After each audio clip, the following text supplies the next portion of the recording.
Up next, we have someone who, well, if you've been at Noma for the past, or any time over the past 5 years, this man would have affected your life. He affected mine with his dedication, leadership, perfectionism, organization. He's a dreamer. I remember one really late night conversation after Saturday night service, must have been 2 a.m., where I talked about what this man might do next. And he said he wanted to feed a lot of people. I thought maybe he just didn't want to do 45 covers of service. Maybe open something a little bit larger, fast casual, affect change. I didn't really understand then what he would end up doing now. Dan Giusti was a head chef in America before he hopped the pond and ended up at Noma in, I believe, 2011 or 2012. He then became head chef and led the kitchen for about 4 years. He left to go back to the United States to feed a lot of people, a lot of children. He opened Brigaid, which is a company designed to feed school lunches to children, hitting all the marks that already exist in place by food boards for nutritional content, cost, most importantly, but he decided to do it a little differently. He cooks food from scratch, gives children fresh food options instead of the stuff that I grew up eating in my high school lunches. Today he's in conversation with Chris Ying, so please give a warm welcome to Mr. Daniel Giusti.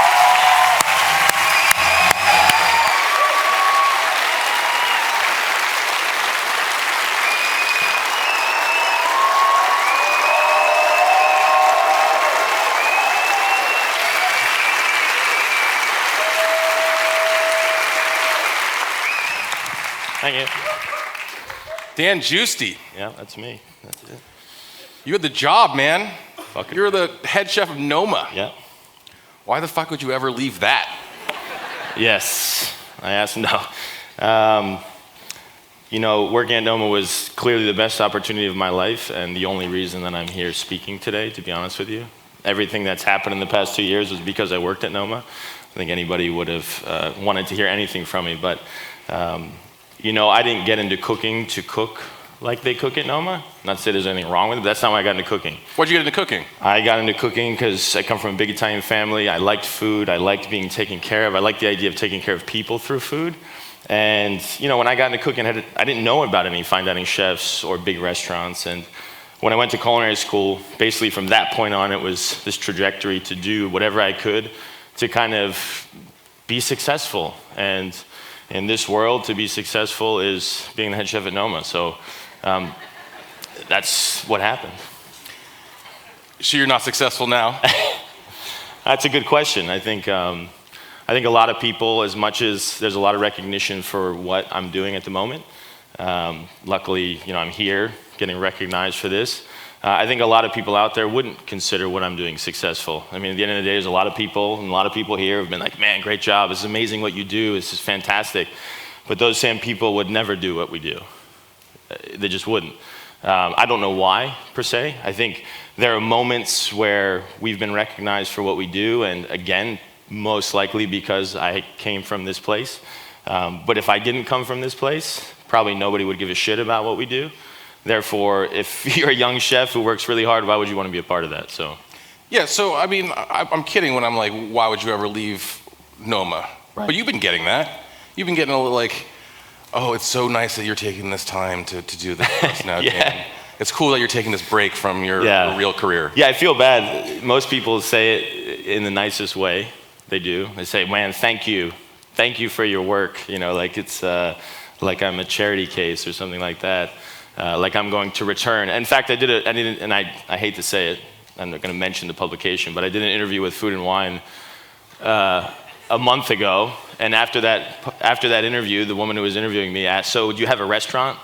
Is that what do you have a restaurant? And this is just, not to mention I wasn't necessarily anticipating that article after that question, but at the same time, it was pretty funny because most people they think it's a charity. They think what we do is like, I've taken a step down. I've sold out. I used to work a lot of hours with super high expectations in a tough environment, and now I have weekends off, Christmas off, and I grew up in a world that was selling out, and I always thought that my whole life. If you worked in an institution, if you worked in a hotel, it was a cush job, So it's interesting how that works. I think that convinced me otherwise. Isn't your job easier now? Isn't it easier for you? Didn't you sell out a little bit? Yeah, I think most people understand the challenges of maybe school lunch if you don't. So basically the way it works is if you're in the United States and you cook lunch for school kids, you have to cook a meal that fits very specific nutritional guidelines. It's an 85-page document. If you are to serve that meal the way it is, you get $3.31 back from the federal government. That $3.31 covers everything involving in producing that meal. So from food to labor to maintenance. If you have a vehicle that transports food, it's paying for that vehicle, it's paying for gas for that vehicle. So at the end of the day, you have about $1.25 for food. 25 of that cents goes towards milk, because in our country, we have to offer milk as part of our lunch. It's a political thing. So you have $1. So you can imagine, just from a food perspective, preparing a meal that kids enjoy, that fits nutritional guidelines, that costs $1, is extremely difficult. But beyond that, I'm a firm believer that even if within that context, we could produce the best food that was ever made, as most of you know who have kids or around kids, that doesn't mean they're gonna like it.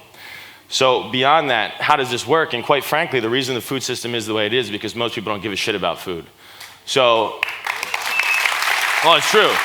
I mean, it's funny because you're here and you're surrounded, but in our country, nobody cares about food. And when you, for example, take an aggressive standpoint in a school and say, you know what, we're gonna change the menu to make this food slightly better, some parents are very happy. Of course, there are parents who know maybe about Noma and what we did, and there's this chef, so the food should be better, so we shouldn't be serving certain things.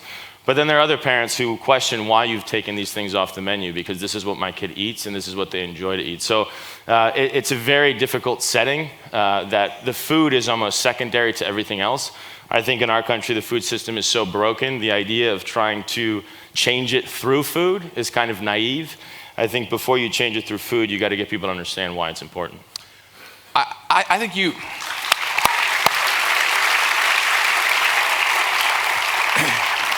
just described what you do like it's easy. I think that the people in this room need to think about that $1. That's $1. You're feeding kids with $1, and you've got to feed them 5 different things. Yeah, and that's the problem. So if you can see, think of what I just put into context and say that if there was not a chef or anyone with any kind of food service background that now needs to execute these meals in a school. That's basically the state of school food in the United States right now. That I could be a 28-year-old man or woman who happened to go to school, and I'm a registered dietitian, and now I oversee 25 schools and their food service program, and I'm the one who needs to create a menu and train people how to make that menu. Well, clearly, if they're not chefs, they're not going to be the ones that are going to be teaching people how to cook this food. So basically what happens is, great, nutritional guidelines. Those of you from the United States, there are quite a few of you here, and I was the same way. I was in Copenhagen during this time, but when Michelle Obama was in the White House, it was like this big thing, like nutritional guidelines and all these things. But quite frankly, what happened is there was all these people who were cooking food. There was people from the communities that had been cooking food in these schools for 20 years. And then all of a sudden you put an 85-page document of nutritional guidelines that's analyzing saturated fat and how many calories and this and that.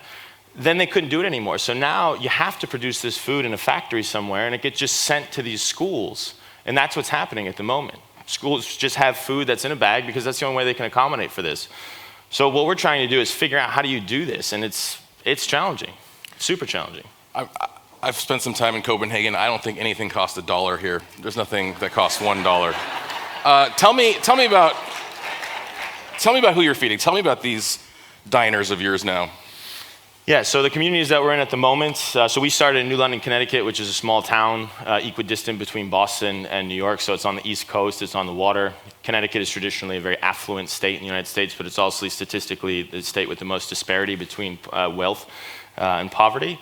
The kids in New London, 1 in 4 under the poverty line. Out of 3,600 students, 70 of them are actually legally homeless, if you can imagine, that these kids actually show up to school every day. And this is a crazy point because honestly, when I decided to do what I'm doing, as much as I was doing it for the right reasons, I don't think I quite understood why I was doing it. You get into cooking because it fulfills you. If you cook food, it makes you feel good about what you can do. And when we started doing school food, it was the same way. It was making these meals and we're posting them on Instagram, and it's like, man, people think this is cool. They're like, wow, look at these school lunches. And those same school lunches were not the ones the kids wanted to eat. And then when you're in the lunch line and you see a kid go by, it happened to be a 3-day weekend because Monday was a holiday, and that's nice, and everybody's happy to have a holiday, except for the kid who doesn't eat at home. So then the kid that doesn't eat at home, who's 7 years old and shows up and he's clearly not taken care of and he's dirty, chooses the peanut butter and jelly sandwich, which you hate the fact that you have to serve it because you're this accomplished chef, over the meal that you've come up with that you think is great and you think you're God's gift to earth because you're a chef and you're changing things in a school. It's frustrating. And then all of a sudden you realize, of course the kid fucking takes a peanut butter and jelly sandwich because he's not going to eat till the next day, and he's not going to take a chance with this meal he's never had before. So this is this funny thing that you learn in these schools, that what we do is, we think food is so important, and we see food in a very specific way. And that's understandable because we're very passionate about it. But quite frankly, most people don't see food that way. And I think it's very important, if we're ever going to make a change, if anyone in this room is going to make a change, and everybody in this room has the influence to make a change, you have to put yourself in everybody else's shoes and understand why, in fact, they're eating certain types of food. And it might mean that you're serving food to people that you're not super passionate about, or you might not think is good enough because it's not seasonal, because it's not local, because it's not sustainable. But if you're going to serve food that's seasonable, local, and sustainable, you're never going to be serving food to people that don't have the means to buy it. So it's very important to adjust your expectations and how you're going to feed people. So you're not feeding the kids organic, sustainable No. stuff? And it's funny because we've had a lot of my peers have come and seen what we do, and they're disappointed by what we do. Your colleagues are disappointed? Yeah, in the sense that, I thought this was going to be something else. I thought you were going to be serving a different type of food. And I said, I don't give a fuck what you think, because it's not about you. And it was true. True. But more importantly, it's very naive. I mean, anyone should understand. If anyone in this room can, and it's funny because I hate to say it, and I don't want to say it because we did a session yesterday about good food and how you feed people, but if you have $1.25 to feed people and that's your constraint, and you're feeding kids, and you start to prioritize things like sustainability and locality and seasonality, then you don't fucking understand how the world works. You don't understand what food costs. And that's strange to me because everybody in this room should understand what food costs. You just can't do that. You just can't think that that's how you're going to feed people. Now, do I think that organic food is great? Would I love to serve everything local and sustainable? Of course. But if that was my attitude towards such things, we would never be feeding any of the kids that we're feeding right now, and they'd be eating the same shit that they were eating before. All right, Dan, I'm a young cook sitting out here in this audience, and I'm looking at you, and I'm like, that's cool. Head chef Noma left to feed some kids. It's making me feel pretty good inside right now. His work is hard. I don't want to feed kids. What do you want from me? Yeah, I mean, I've heard that so many times, that's cool.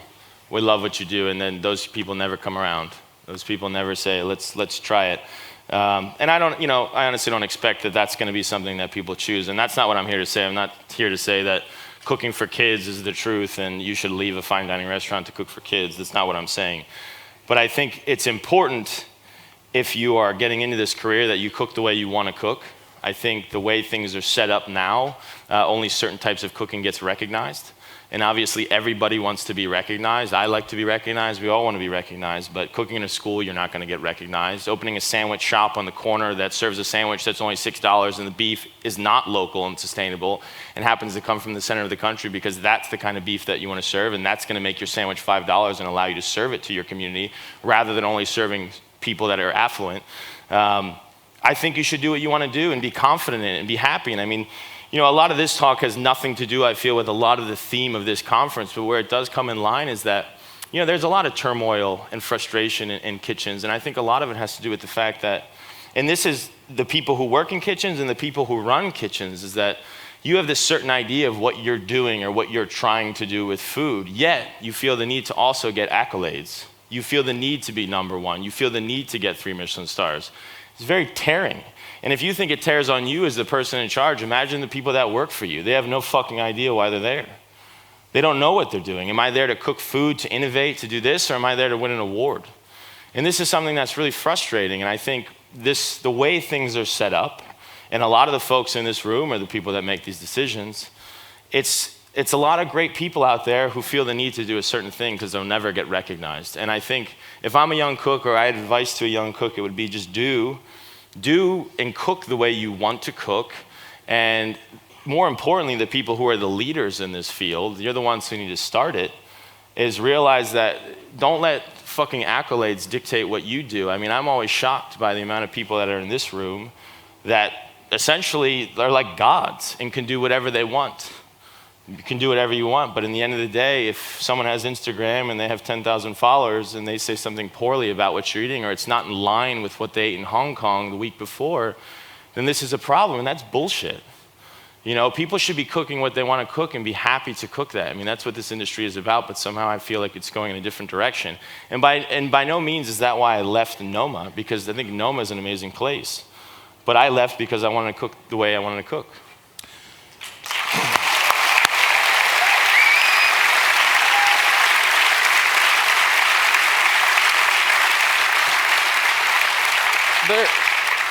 They're clapping for you, but I don't think that they're convinced, man. Like it's not as easy. There's been a lot of clapping here. It's nice. No, I mean it's nice, feels nice. I must think lack of clapping would be more impactful. I know you feel nice though. I mean, you're making it sound easy. It's hard.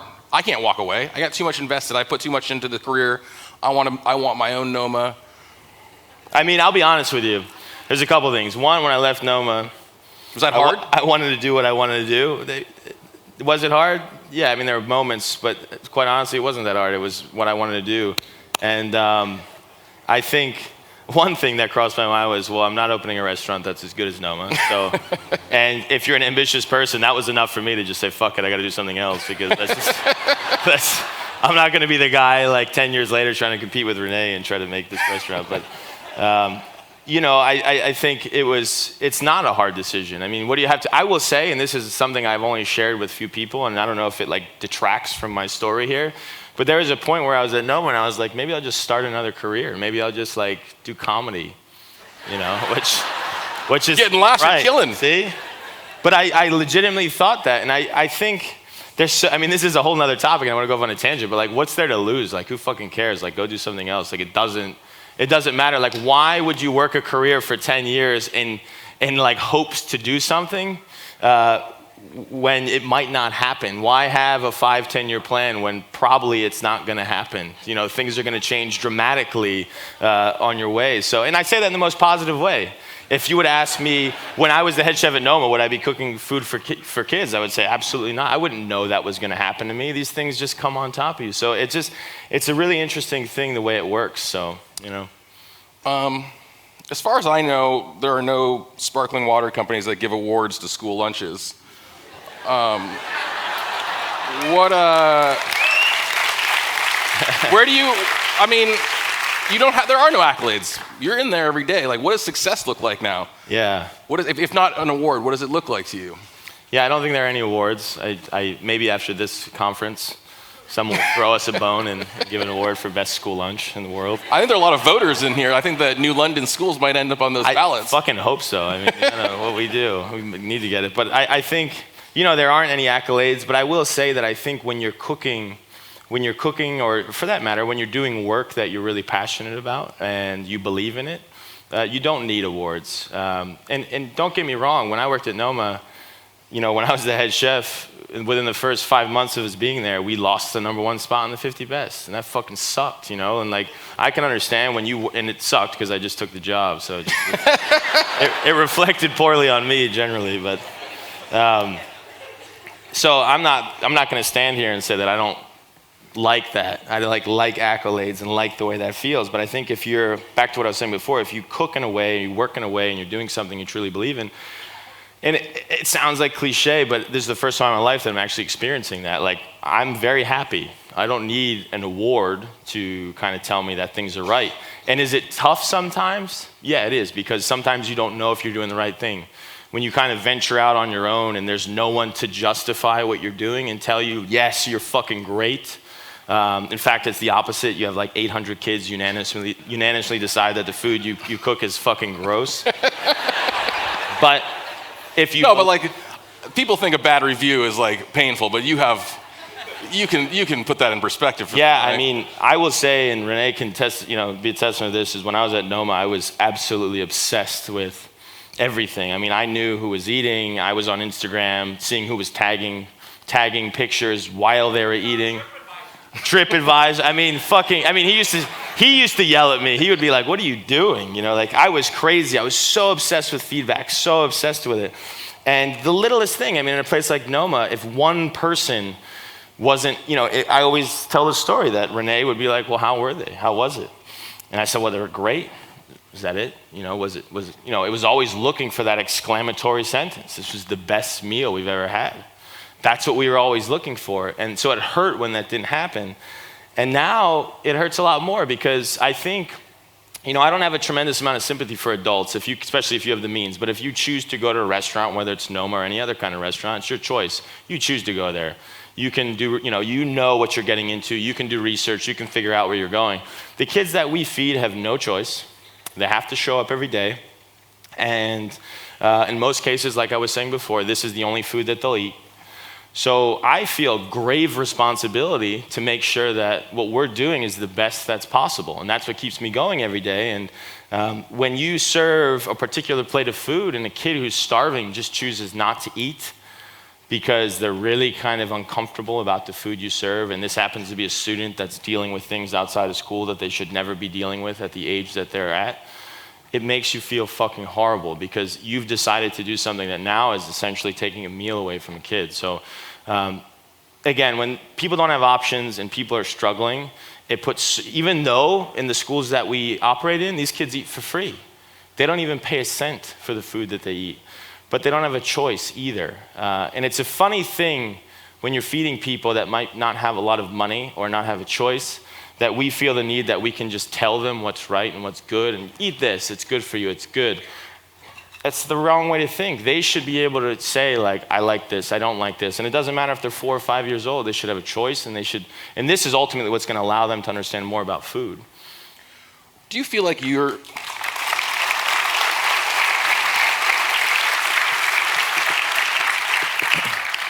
I think that a lot of us will look at what you've done and think of it as you having changed jobs. Did you change jobs? No, yeah, not at all. I mean, that's a big problem. And I think as time goes on, you know, this world of food is becoming very separate from the rest of the world of food that, you know, is responsible for people eating on a daily basis.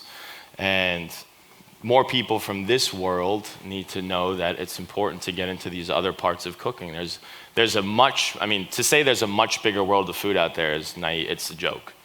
I mean, this couldn't be the smallest gathering and representation of food out there, to be honest with you.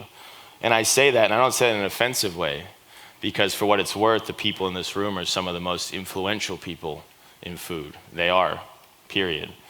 But as far as representing how many meals, for example, are going and getting to people every day, it's a small representation. I mean, in our first year of serving kids in New London, we served over 1 million meals in 1 year. We're going to New York City schools this fall. They serve 1 million meals a day. You know, and that probably represents more food being served just like that than the people in this room. And I don't know everybody in this room.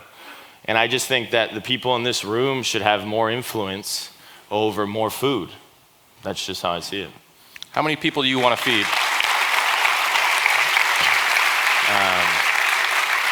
I mean, like I said, I think there's so many ways to feed a lot of people. And it's not going to be in a restaurant. It's just not. You're not going to feed that many people. That's a no-brainer.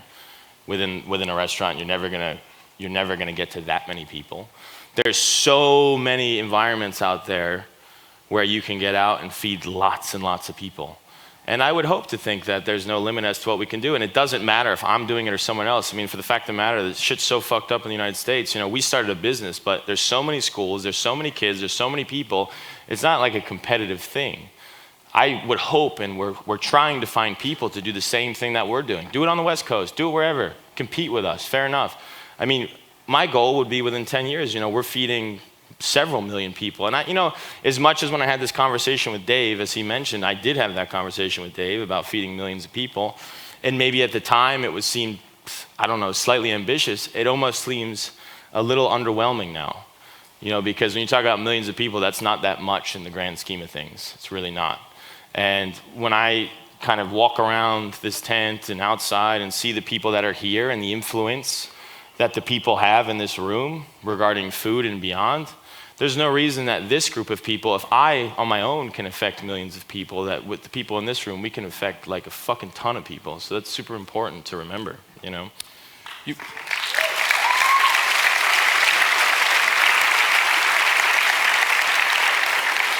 is the last thing I want to ask you. You got a tough job. You got an important job. Do you have a good job? I have a great job. I have the best job I've ever had because I'm happy. And yeah. All right. I know better than to say thank you, but yeah, don't say thank you. Good work, man. Thank you very much. Appreciate it. Thank you.